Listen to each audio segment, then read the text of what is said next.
In questa storia, un uomo scopre che sua moglie lo tradisce con l'aiuto di un investigatore privato, il che lo porta a prendere provvedimenti. Non tutti possono permettersi di assumere un investigatore privato. Tuttavia, alcune persone hanno abbastanza soldi per pagare qualcuno che sorvegli il proprio coniuge, specialmente se sospettano che qualcosa non vada. Mi chiamo Derek, lavoro come elettricista e investo in attività locali. Sono anche un padre dedicato. Su carta, la mia vita sembra il risultato di un duro lavoro. Sono stato sposato per 12 anni con la donna che pensavo fosse la mia anima gemella e abbiamo una figlia energica di 8 anni che assomiglia a sua madre. Mia moglie, il cuore della nostra famiglia, gestisce una panetteria. Passa le sue giornate a cuocere pane e pasticcini. La nostra vita ad Asheville, North Carolina, sembrava perfetta fino a quando ho iniziato ad avere dubbi. Una sera mia moglie è andata in farmacia, lasciando il suo telefono sul bancone della cucina.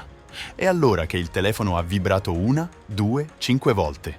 Non l'ho controllato per rispetto della sua privacy, ma qualcosa non andava. Avevamo sempre concordato di tenere i telefoni aperti, perché ci fidavamo l'uno dell'altra. Eppure il riconoscimento facciale e il codice di sblocco non funzionavano quando ho provato ad accendere il suo telefono. La sua reazione quando ha visto che il telefono aveva vibrato è stata un grande campanello d'allarme.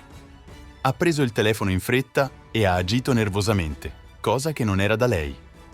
Da quel momento la nostra relazione è cambiata.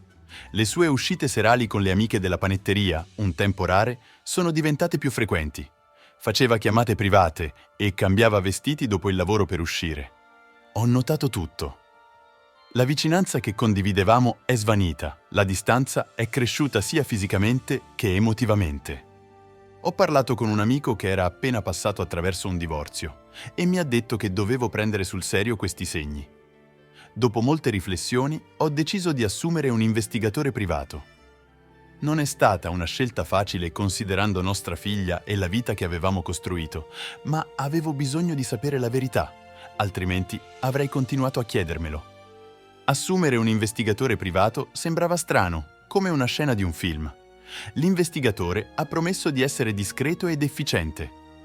Gli ho chiesto di sorvegliare mia moglie dopo il lavoro, specialmente le sere in cui diceva di essere con i colleghi.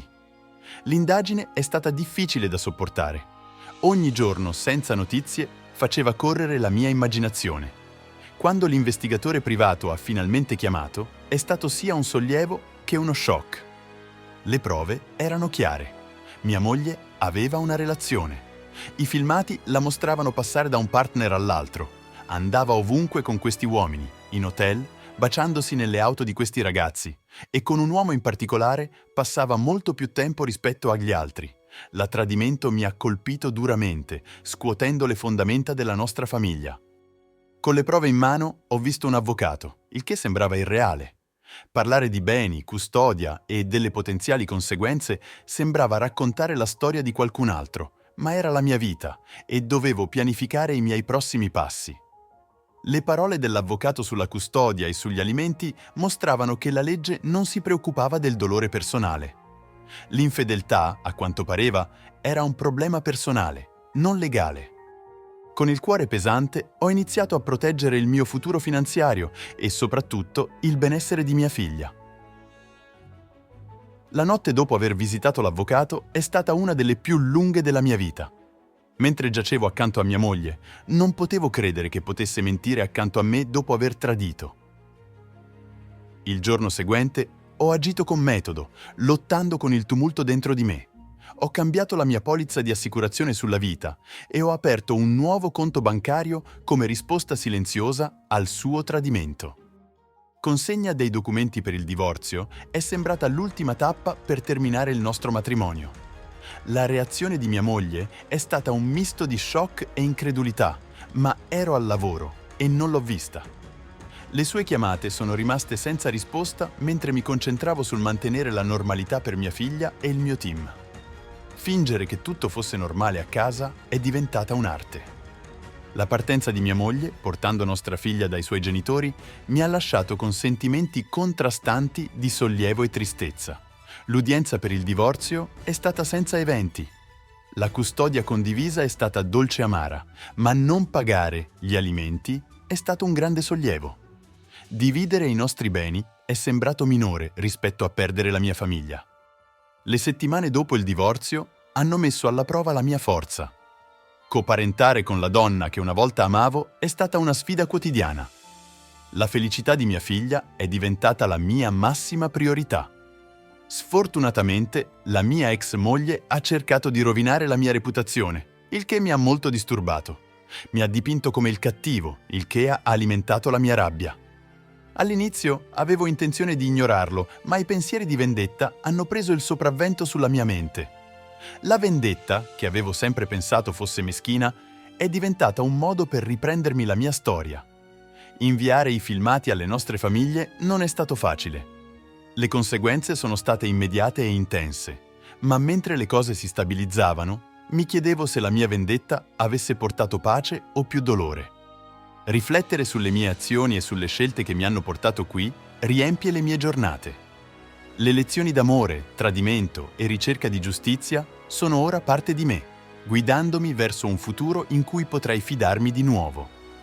Poco dopo il divorzio, il mio investigatore privato ha scoperto che il partner dell'affare di mia moglie era sposato e sua moglie viveva in un altro stato. L'investigatore ha appreso che lei stava rimanendo indietro per risolvere alcune questioni legali con la loro casa e il suo lavoro prima di trasferirsi in North Carolina. Con queste informazioni ho inviato tutto durante la notte per informarla delle azioni di suo marito e del loro impatto sulla mia famiglia. Non ho mai ricevuto una risposta da lei. Qualche giorno dopo, mia ex suocera mi ha chiamato riguardo alla mia ex moglie. Sembrava seria. Ha detto che mia ex moglie aveva tentato di togliersi la vita e si trovava in ospedale. Le ho detto che avrei detto una preghiera per lei e lei ha iniziato a insultarmi, chiedendo più compassione. Ho urlato in risposta dicendo che non dovevo fare nulla. Eravamo divorziati. Prima che potessi continuare, ha riattaccato. Volevo cambiare il mio numero immediatamente, ma la custodia condivisa me lo ha impedito. Circa un mese dopo, ho saputo che mia ex moglie si era ripresa dal suo tentativo e era tornata al lavoro. Mi ha mandato un messaggio dicendo che le mancavo, ma sono rimasto forte e non ho risposto, tranne per dire che avremmo parlato solo di nostra figlia. Mi dispiace che questo sia così lungo, ma volevo raccontare la mia storia. Non volevo postarla su Reddit, ma ho trovato il canale di Tony dove permette agli gli spettatori di condividere le loro storie. Nella maggior parte dei casi non hai bisogno di un investigatore privato. Se il tuo partner inizia a comportarsi in modo strano o qualcosa non va, fidati del tuo istinto. Segni sottili possono mostrare quando una relazione o un matrimonio sta fallendo. La vendetta non è sempre la risposta. Molte persone sprecano tempo con la vendetta quando possono semplicemente andare avanti e rimanere focalizzate sui loro obiettivi. Oh sì, credeteci o no, l'adulterio è un reato in alcuni stati, ma nessuno verrà perseguito per questo. E nel mio stato, la Florida, l'adulterio è punibile con una multa fino a $500 o con la reclusione fino a 60 giorni. In North Carolina è un reato di classe 2, punibile con fino a 60 giorni di carcere e una multa fino a $1.000. Ma guarda il Michigan. L'adulterio è un reato punibile con fino a 4 anni di prigione e ho una multa fino a $5.000. Grazie per aver guardato il video. Cosa ne pensate della mia storia? Avete mai vissuto qualcosa di simile o conoscete qualcuno che l'ha fatto? Fatemi sapere nei commenti qui sotto. Non dimenticate di mettere un like, iscrivervi al canale e attivare la campanella per non perdere i prossimi video. A presto!